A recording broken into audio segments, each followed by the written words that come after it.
Gel in Agriculture, brought to you with the compliments of the Ministry of Agriculture, Food, Fisheries and Water Resource Management. Grow well, eat well, live well, right here in BIM. Hello and welcome to Gel in Agriculture, where we learn how to grow well, eat well, and of course live well. Today we are at the demonstration farm of the Ministry of Agriculture, where we will be talking to Mr. Brian Lee Chandler, who's the Assistant Project Coordinator of the Youth Agri-preneurship Incubator Program. Quite a mouthful. Mr. Chandler, please tell us, what is the YAIP? What is it all about? Okay, the YAIP was created by the Ministry of Agriculture to resolve a number of the issues within the agricultural sector that we have right now. It also speaks to the economy as well. A study was carried out some time ago, that showed that the mean age in the agricultural sector, those persons right now who are farming and so forth, are above the age of 55. So what that means is that in another few years, those persons will not be part of the process within the agricultural sector. So what the ministry did is to target young persons between the ages of 16 and 35 to instill in them new concepts within the agricultural sector that would propel the agricultural sector forward to meet the world demands and also to answer a number of the problems that we have. We have a high importation bill, and having young persons develop the agricultural industry in Barbados will help us to reduce that trade imbalance and create new avenues for persons here, reduce our foreign exchange. So it sounds like if the youth are being poised to be involved in every sector of agriculture, from the legislation to the fields to the entrepreneurship side. Correct. The program is being funded by the European Union through the HRDS. It's the Human Development Resource Strategy, and it was very helpful in achieving our goal here at the Ministry of Agriculture of transforming the agricultural sector, utilizing young persons within that age group, where they will be taught different concepts such as science and technology, business, research, and methods in organics. So we're looking more from a more business orientation, as opposed to just going out there, deciding one day you want to go and plant tomatoes, not looking for the market, not looking for the supply chain and contracts. So this is the way forward for us as a people and as a nation.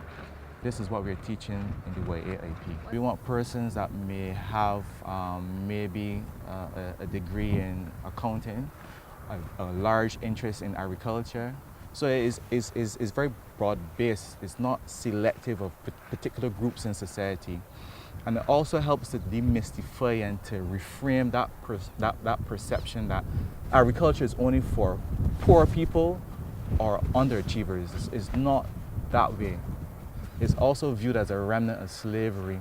Whereas when you go to a restaurant, what do you drink? Wine, right? Expensive. That's from agriculture. And people need to make the connection between a high income earner and the distinction against not being an achiever in school. You can be so much of a successful person, making large amounts of money and being an entrepreneur. So how does it work when the youth are actually selected? How does the program work? What do they do? Okay, so they are taught the different concepts that I just highlighted, which would have been business. That covers things like financial management, cost management, taxation and assurances and so forth, marketing. Then you move over into science and technology, technologies that can help improve output, that can also make your job easier. There are apps that farmers use right now that can manage farms. Then there's the organics. Behind me, this is an example here. This is an organic type structure that is also a permacultural design.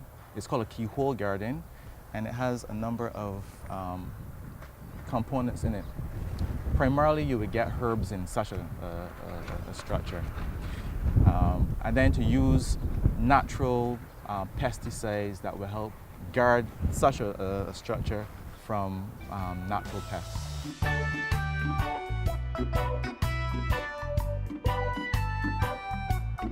And this keyhole garden is also one of the components within the Youth Agri-preneurship Incubator program, and the ministry saw it fit in developing their demonstration farm to use some of the technologies that would have been passed on to students in our program. We brought on 3 persons as consultants to develop different structures that can enhance and develop and push the agricultural sector to a different dimension.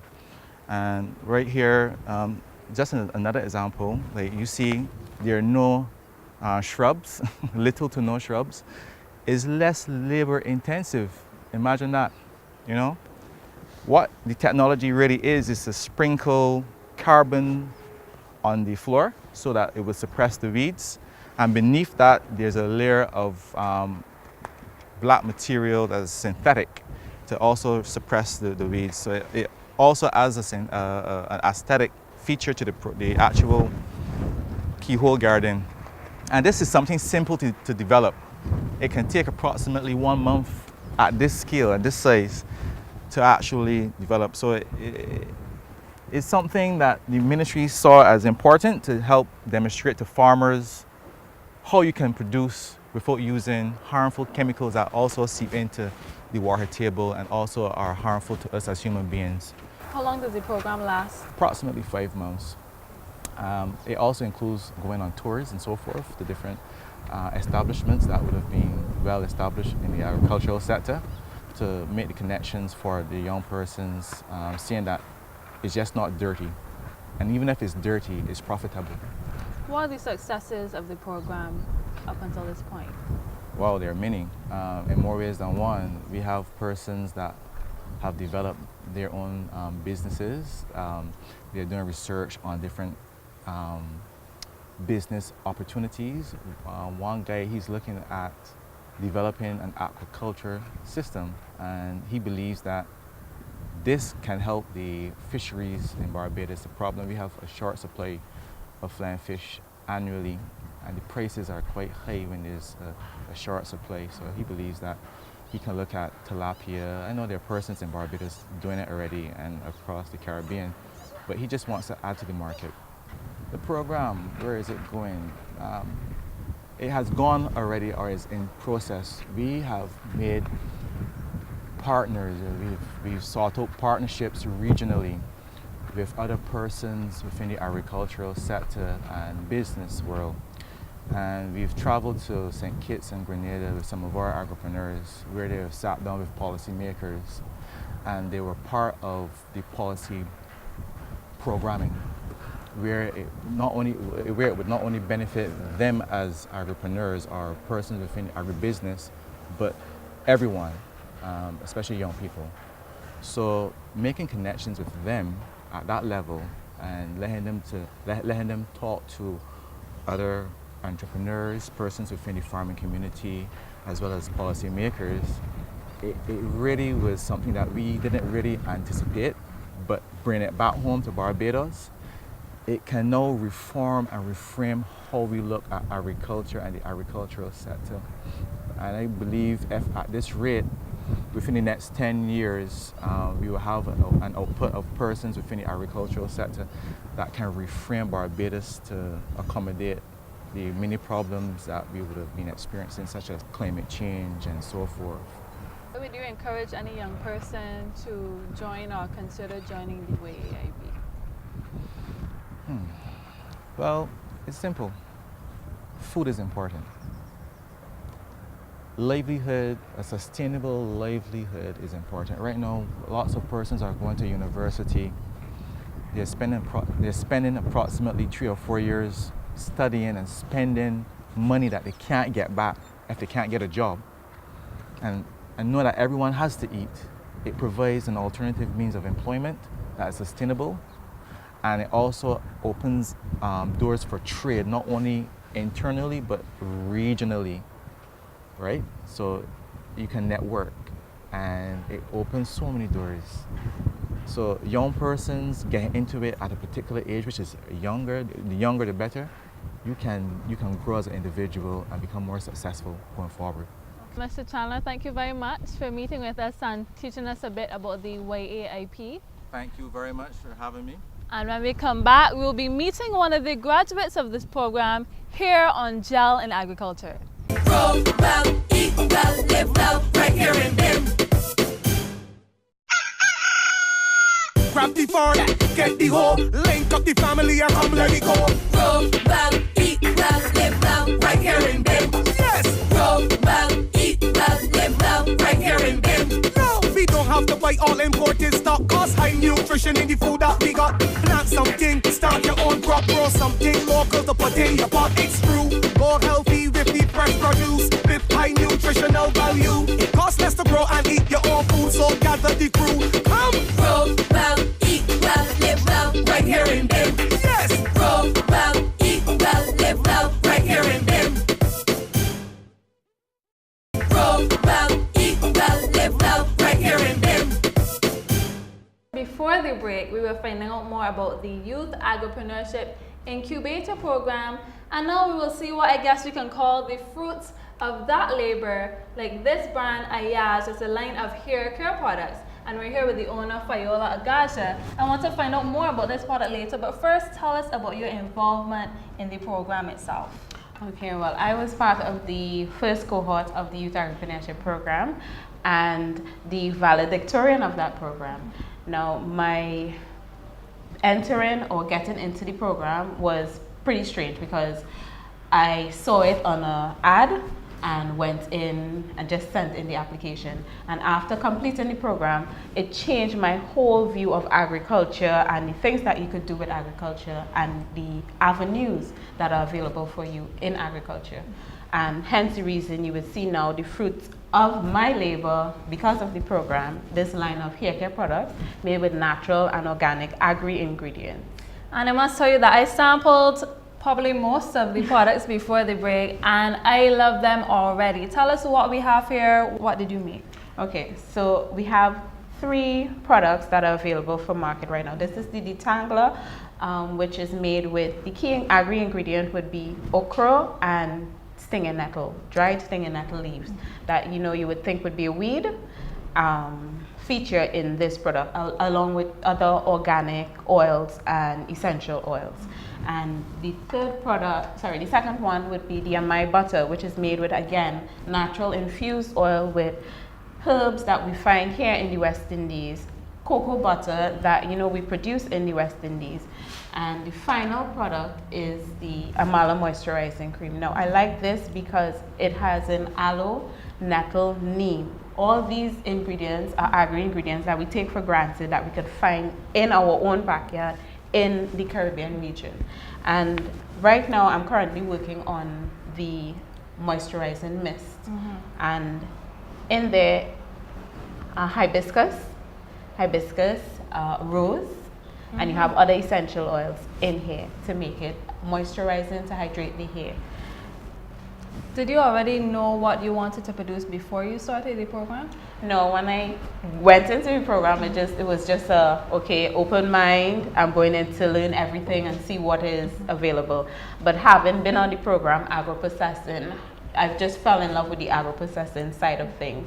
From the get-go, they would tell you I was the one to ask for seeds. I tried the planting, I did the mulching, I did the composting, and even as I manufacture these products, I try to use the principle that I gathered from the program. So the skin from the aloe vera leaf, the tea remains, I use them in my compost, and trying to give back because we learned that it's recycled. There's no such thing as waste.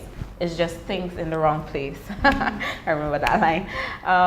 So recycling and giving back to nature, and that is the whole theme of the product, to be able to be natural wellness and giving back and not taking out of. And how much has the YAIP helped you in developing and perhaps marketing your product? Well, tremendously, I would have to say, from the beginning, from the very beginning. The vision, I had it in mind, But having traveled to Grenada on a conference because of the YIP, it just, I guess, gave me that impetus that I needed to say, well, okay, sit down and create the product into something that could be manufactured and sold for people, not just me or my friends, but could be sold in a wholesome way. So tremendously, the Agri-preneurship program has pushed me, and I would recommend it for anybody.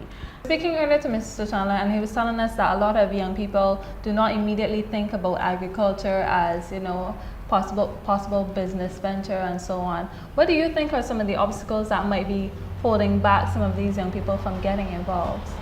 I think first, the awareness of agriculture. There's still a stigma attached to agriculture as it being labor intensive and it being non-scientific, when in fact agriculture is truly scientific, and I believe it has to do a lot with the marketing of agriculture, because people see agriculture as going back to the days of slavery and this is what you do with a fork and a hoe. What do you think then can be done to remove some of these obstacles? Well, first of all, I think partnering with mentors. Youth need mentors because we don't know everything, and to have someone who has been there and, you know, furnish us with their experience about how to move and what next can be done, that would definitely be helpful in removing some of the obstacles, as well as removal of some of the bureaucracy in doing business, especially for small business and for young entrepreneurs that are now coming out. We need that more. We need that ability for people to just allow us to show you all what we want to do, and we need you all to just help us to create the ideas make it into reality. Basically, it's down to the marketing of agriculture and how we put it forward. So this is a value-added chain that I want to create a linkage between the beauty and agriculture industry, creating that link and creating that value-added chain, because for far too long we have been concentrated only in the primary aspect of agriculture, fork and hoe, take it out and export it. Now I would like to fork and hoe it, make it better, add value, and then export it. But have, of course, our home crowd agree with it, love it, and then we go out. Well, that's it for this week's program. We thank you for joining us as we learn more about youth agripreneurship. We want to thank all of our guests as well as the Ministry of Agriculture, and we hope that you join us next week, same time, same place. See you then. Gel in Agriculture, brought to you with the compliments of the Ministry of Agriculture, Food, Fisheries and Water Resource Management. Grow well, eat well, live well, right here in BIM.